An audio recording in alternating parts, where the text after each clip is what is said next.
అందరికీ నమస్కారం. ఇప్పుడే ఫైనల్ డెస్టినేషన్ బ్లడీస్ సినిమా చూడడం జరిగింది. సినిమా ఎలా ఉందో చెప్పబోయే ముందు please like, share and subscribe the channel. Final destination bloodlines చాలా ఎక్స్పెక్టేషన్ తో మూవీకి వెళ్ళడం జరిగింది. కానీ మూవీ ఆశించిన స్థాయిలో ఎక్స్పెక్టేషన్ లేదు, కొంచెం తక్కువైందని చెప్పాలి. ఎందుకంటే మరి ప్రీవియస్ గా వచ్చిన వర్షన్స్ లలో, ప్రీవియస్ గా వచ్చిన మూవీస్ లలో ముందు ఏం జరుగుతుంది అనేది చాలా సినిమాలలో చూపించారు. కాబట్టి అదే ఈ సినిమాలో కూడా చూపించడం జరిగింది. అక్కడ కొంచెం క్యూరియాసిటీ ఉన్నా, అక్కడ కొంచెం బోరింగ్ గా కూడా ఉంది. సినిమా అయితే ఓవరాల్ గా జస్ట్ పర్వాలేదు అనిపించింది. ఇంకా సినిమా కథ విషయానికి వస్తే, సినిమా ఓపెన్ చేయగానే ఇద్దరు లవర్స్ ప్లేస్ కి వెళ్తారు. ఆ ప్లేస్ ఏంటంటే ఒక బుర్జ్ ఖలీఫా లాగా ఉంటుంది. స్కై బిల్డింగ్ అని ఒక బిల్డింగ్ ఉంటుంది. అక్కడికి వెళ్లి ఇద్దరు అక్కడ చిన్న డిన్నర్ లాగా ఏర్పాటు చేసి ఉంటాడు హీరో. పార్టీ లాగా, పబ్ లాగా ఉంటుంది. హీరోయిన్ కి ఏమవుతుందంటే అక్కడ చిన్న చిన్న సౌండ్స్ కూడా బాగా భారీగా వినిపిస్తూ ఉంటాయి. ఎక్కేటప్పుడు అక్కడ ఒక పిల్లోడు కాయిన్స్ అన్ని సేకరిస్తుంటాడు. అక్కడ ఒక తను చెప్తాడు, ఆ కాయిన్స్ అలా సేకరించకూడదు, అది వదిలేసిన కాయిన్స్, అవి సేకరిస్తే దరిద్రం పడుతుంది అని అంటాడు. అతను ఆ పిల్లడు అవన్నీ ఏం పట్టించుకోకుండా కాయిన్స్ సేకరిస్తుంటాడు. వీరు లిఫ్ట్ నుంచి వెళ్లి బిల్డింగ్ పైకి వెళ్తారు. బిల్డింగ్ పైన వెళ్తే బిల్డింగ్ లో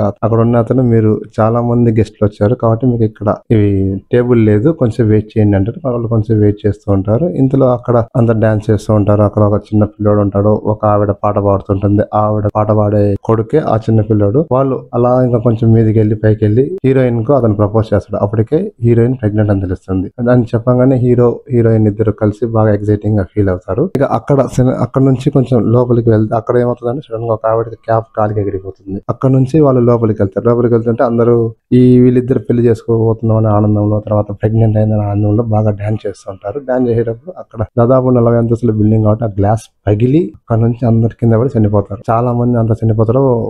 ఈ చనిపోయేదంతా చాలా బాగా తీశాడు. ఎన్ని చనిపోగానే కట్ చేస్తే ఇక్కడ ఒక అమ్మాయి క్లాస్ లో వింటూ ఉంటుంది. ఇదంతా ఫ్లాష్ బ్యాక్. ఆ చనిపోయిన ఆవిడ ఎవరంటే మనవరాలు కాలేజీలో ఉంటుంది. ఇలా పిచ్చి పిచ్చిగా ఆలోచనలు వస్తుందని చెప్పి ఎంక్వైరీ చేయడం మొదలు వెళ్తుంది. అక్కడ నుంచి వాళ్ళ ఇంటికి వెళ్తుంది. వాళ్ళ ఇంటి నుంచి ఆవిడ ఎక్కడున్నారు ఏంటి అనేది వెళ్తుంది. తర్వాత ఆ ముసలావిడ బతికే ఉంటుంది. ఆ అమ్మాయి మనవరాలు కళలు ఎందుకు వస్తున్నాయి ఏంటి అనేది వాళ్ళ ఇంటికి వెళ్తుంది. వాళ్ళ ఇంటికి వెళ్తే ఆవిడ, మా అమ్మాయి చనిపోలేదు, ఇంకా బతికే ఉంది, ఆవిడ గురించి అడగాకు అని. అక్కడ నుంచి అత్తగారింటికి వెళ్తుంది. అక్కడ వెళ్తే వాళ్ళ మామ కూడా ఆవిడ గురించి అడగాకు, మా అమ్మనే, కానీ ఆవిడంతా పిచ్చి పిచ్చిగా ఏదో చెప్తుంది అని చెప్పి వాళ్ళ అత్త చిన్న క్లూ ఇస్తుంది. ఫలానా చోట ఉంది అంటే ఆవిడ అక్కడికి వెళ్తుంది. అక్కడికి వెళ్ళి వాళ్ళ అమ్మమ్మను కలుస్తుంది. కలిస్తే ఏంటి ఇలా వచ్చావు ఏంటంటే, నేను మీ నాన్న మీ అమ్మ వస్తారు అనుకున్నాను కానీ నువ్వు వచ్చావు. ఓకే ఏంటంటే, నాకు ఇట్లా కళలు వస్తుంది ఏంటంటే, ఆ రోజు ఏం జరిగింది అక్కడ ఫ్లాష్ బ్యాక్ ఓపెన్ చేస్తే అక్కడ అద్దం పగిలి చనిపోయేటప్పుడు ఈవిడ అందరినీ సేవ్ చేసి ఉంటుంది. అంటే చావు నుంచి తప్పించుంటుంది. కానీ తర్వాత వాళ్ళందరూ ఏదో ఒక ప్రాబ్లం వల్ల, ఏదో ఒక ఇన్సిడెంట్స్ వల్ల చనిపోతారు. స్టోరీ లైన్ లో బాగానే ఇన్వాల్వ్మెంట్ చేశాడు. తర్వాత ఆవిడ చెప్తుంది, ఇట్లా నేను బయటకు వస్తే చనిపోతాను అంటే ఆ అమ్మాయి నమ్మదు. ఇవన్నీ నేను నమ్మను అది ఇది అంటే సరే అని ఆ అమ్మాయి వెళ్ళిపోతుంటే, ఇదిగో మన ఇంట్లో వాళ్ళు ఎవరు చనిపోకూడదని ఒక అన్ని ఆర్టికల్స్ అన్ని రాసి ఉంటుంది. అది ఆవిడకి మనవరాలకి ఇచ్చి జాగ్రత్తగా ఉండంటుంది. కానీ ఆవిడ నమ్మకపోయే తెలిగే, సరే నువ్వు కొంచెం దూరంగా ఉండడం తెలిగే. అక్కడ నుంచి ఆవిడ చనిపోయేది చాలా భయంకరంగా ఉంటుంది. ఆవిడ చనిపోయిన తర్వాత మనవరాలు నమ్మి తర్వాత వాళ్ళ ఇంట్లో వాళ్ళని సేవ్ చేయాలా, తర్వాత వాళ్ళ అమ్మ వాళ్ళ మామను సేవ్ చేయాలా అనేది కొంచెం క్యూరియాసిటీగా తీశారు. ఓవరాల్ చనిపోయేది మాత్రం బ్లడీస్ అంటే చాలా బ్లడ్ వైల్డ్ గానే ఉంది సినిమా. ఆ మనవరాలు అనే ఆవిడ వాళ్ళ ఫ్యామిలీ వాళ్ళందరినీ ఎలా సేవ్ చేయాలా ఏంటి అనేది సెర్చ్ చేస్తుంటుంది. అందులో ఒక చిన్న పాయింట్ తెలుస్తుంది. అక్కడ 40 అడుగుల అంతస్తులో ఒక చిన్న బాబు ఉంటాడు. ఆ బాబు బతికే ఉంటాడు. ఆ బాబుని వెళ్ళి వీళ్ళు కలుస్తారు. అంటే అతను ముసలోడు ఉంటాడు. వాళ్ళని కలిసి సొల్యూషన్ కనుక్కుంటారు. అంటే చావు చచ్చిపోయి తర్వాత బతికితే దీన్ని బ్రేక్ చేయొచ్చు అని చెప్తాడు. దాన్ని బ్రేక్ చేయాలా అని అక్కడ వాళ్ళ తమ్ముడు వాళ్ళు ట్రై చేస్తారు, కానీ ఎవరు బతకరు. చివరిలో హీరోయిన్ కూడా ఎక్కడ బతకాలా, ఎక్కడ సేవ్ చేయాలా అని హీరోయిన్ మరియు వాళ్ళ అమ్మ ఇద్దరు వెళ్ళి నానమ్మ ఉండే ప్లేస్ కి వెళ్తే అక్కడ సేవ్ అవుతామని చెప్పి అక్కడికి వెళ్తారు. కానీ అక్కడికి వెళ్లే లోపు ఒక చిన్న బీభత్సం జరిగి వాళ్ళ అమ్మ కూడా చనిపోతుంది. తర్వాత హీరోయిన్ ఏమో వచ్చిన కార్ లోనే వాటర్ పడి మునిగి ఉంటుంది. అవన్నీ కొంచెం ఇంట్రెస్టింగ్ గానే తీశారు.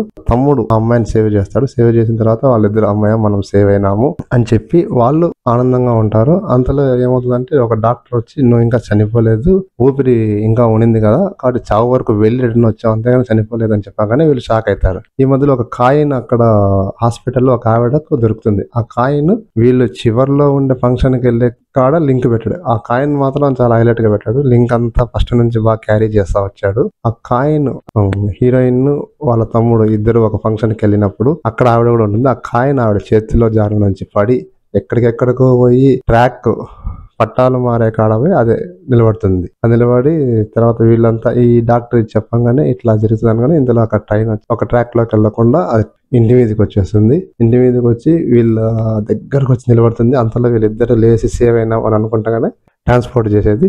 ఆ చెక్క మొదలు వచ్చి ఇద్దరి మీద పడి ఇద్దరు చనిపోతారు. అంటే చావుని ఎవరు ఆపలేరు అనేది అక్కడ చూపిస్తాడు. ఫ్యామిలీస్ అయితే చూడలేరు. సినిమా అయితే కొంచెం ఆసక్తికరంగానే లేదు. సినిమా అయితే జస్ట్ పర్వాలేదు. మరి ముందుగా ఈ సినిమా పెద్ద హిట్ అవుతుంది, పెద్ద బ్లాక్ బస్టర్ అవుతుంది అని కూడా చెప్పలేము. సినిమా అయితే జస్ట్